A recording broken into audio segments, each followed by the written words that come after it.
Well, tempers flared in Lemon Grove today as Mayor Alysson Snow held a news conference to talk about funding for the homeless crisis. CBS 8's Kelly Hessedal joins us live from Lemon Grove City Hall with what people are so angry about. Kelly?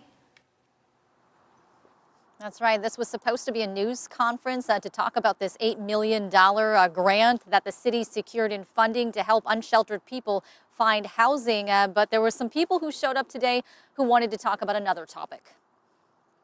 The council represents us. Troy Street project. That's up to our council to get back to us, and we are still waiting for the answers. It's been a year. Zero trust.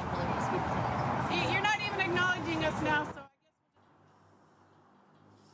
And so you see there some people from the community yelling at Mayor Alysson Snow. They're upset about the county's plan to build 60 and 70 sleeping cabins on Caltrans property next to the 125 freeway on Troy Street and Sweetwater Road.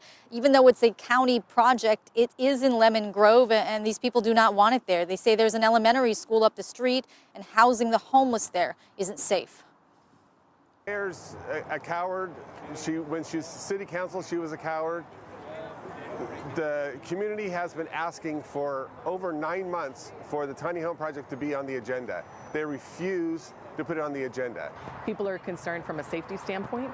People are concerned out of a charitable standpoint. But regardless of where you're coming from on this, the whole community agrees we have to tackle this problem. And just shifting encampments from one side of the street to the other is not the solution. And there were also people at the news conference today who are in favor of the project. So there was some yelling back and forth, and all of that kind of overshadowed this news that Lemon Grove got a decent chunk of money from the state to help get people who are living along the 94 corridor into housing now, help them pay their rent, help them get the resources they need.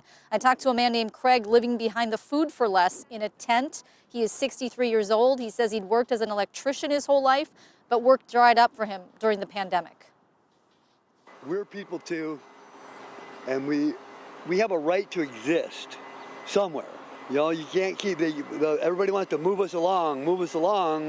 Well, that building a place, having a place, to call home, to sleep at night, to leave our stuff, be able to go out during the day and lock your stuff up.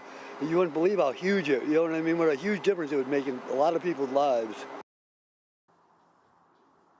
And Craig told me that he gets Social Security. He told me he could afford to pay about $750 a month in rent, but he says everywhere he looks is about $2,000 a month. He says this grant money from the state could really change his life. Marcella and Anna. Wow, what he said really struck me. We have a right to exist somewhere. This homeless crisis in California, in San Diego, such a contentious issue. There's no easy solution. How bad is the problem in Lemon Grove? Well, according to the mayor, it's really gotten bad over the past few years. Right now, there's about 300 unsheltered people living on the streets, but that doesn't count the people living in their cars or people who are maybe couch surfing. There's no homeless shelter in Lemon Grove, so the mayor says something really needs to change. They're going to be talking a lot more about these sleeping cabins. Meeting is scheduled for tomorrow night here in Lemon Grove. All right, the cabins do look like a good option. Thanks so much for that update, Kelly.